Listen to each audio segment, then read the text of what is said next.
सभी को राधे राधे, हरे कृष्णा। आपके अपने YouTube चैनल प्रेम भक्ति में आपका फिर से एक बार स्वागत है। कैसे हैं आप लोग? आशा करती हूँ कि श्री हरि की असीम कृपा आप सभी को प्राप्त हो, आप सभी अच्छे हो और स्वस्थ हो।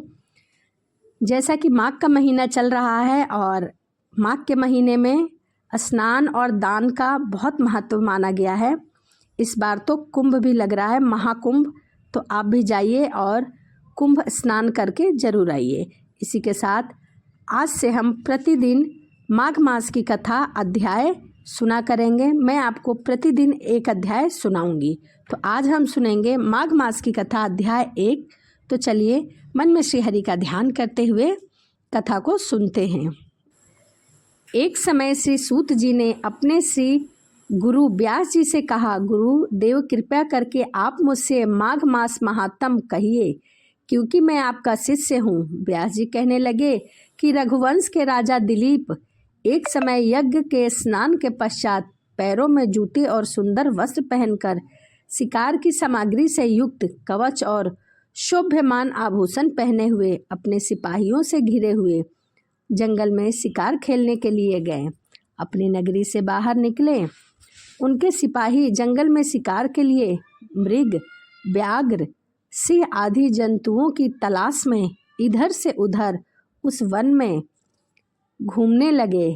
कहीं कहीं मृगों के झुंड फिरते, कहीं गीदड़ अपना भयंकर शब्द करते, कहीं गेंडे का समूह तो कहीं हाथियों का समूह, कहीं वृक्ष के कोटर में बैठे हुए उल्लू अपना भयानक शब्द कर रहा था, कहीं सिंहों के पद चिन्ह के साथ घायल मृग के रक्त से भूमि लाल हो रही थी, कहीं दूध से भरी थनों वाली सुंदर भैंसें फिर रही थी, तो कहीं सुगंधित पुष्प हरी भरी लताएं वन की शोभा बढ़ा रही थी। कहीं बड़े बड़े पेड़ थे तो कहीं पर बड़े बड़े अजगरों ने केचुल छोड़ रखी थी। उसी समय राजा के सिपाहियों के बाजे की आवाज़ सुनकर एक मृग वन से निकलकर भागने लगा और बड़ी बड़ी चौकड़ियाँ भरता हुआ आगे बढ़ा। राजा ने उसके पीछे अपना घोड़ा दौड़ाया, परंतु मृग पूरी शक्ति से भागने लगा। मृग कांटेदार वृक्ष के एक जंगल में घुसा और राजा ने भी उसके पीछे वन में प्रवेश किया, परंतु कुछ दूर जाकर मृग राजा की दृष्टि से ओझल होकर निकल गया। राजा निर्जल वन में अपने सैनिक सहित प्यास के मारे अति दुखी हो रहे थे। दोपहर के समय अधिक मार्ग चलने से सैनिक भी थक गए थे और घोड़े भी रुक गए थे। कुछ देर बाद राजा ने एक बड़ा भारी सुंदर सरोवर देखा। उसके किनारे बहुत ही घने और सुंदर वृक्ष थे। इसका जल सज्जनों से हृदय के समान स्वच्छ और पवित्र था। सरोवर का जल लहरों से बड़ा सुंदर लगता था। जल में अनेक प्रकार के जलीय जीव जंतु आदि थे। उसमें एक निर्दयी चित्त वाला मगरमच्छ भी था। किसी किसी जगह लोभी के समान सीमाल भी पड़ी हुई थी। जैसे विपत्तियों में पड़े हुए लोगों के दुख को हरने वाले दानी पुरुष के समान यह सरोवर अपने जल से सबको सुखी करता था। जैसे मेघ चातक के दुख को हरता था। इस सरोवर को देखकर राजा की भी थकावट दूर हो गई।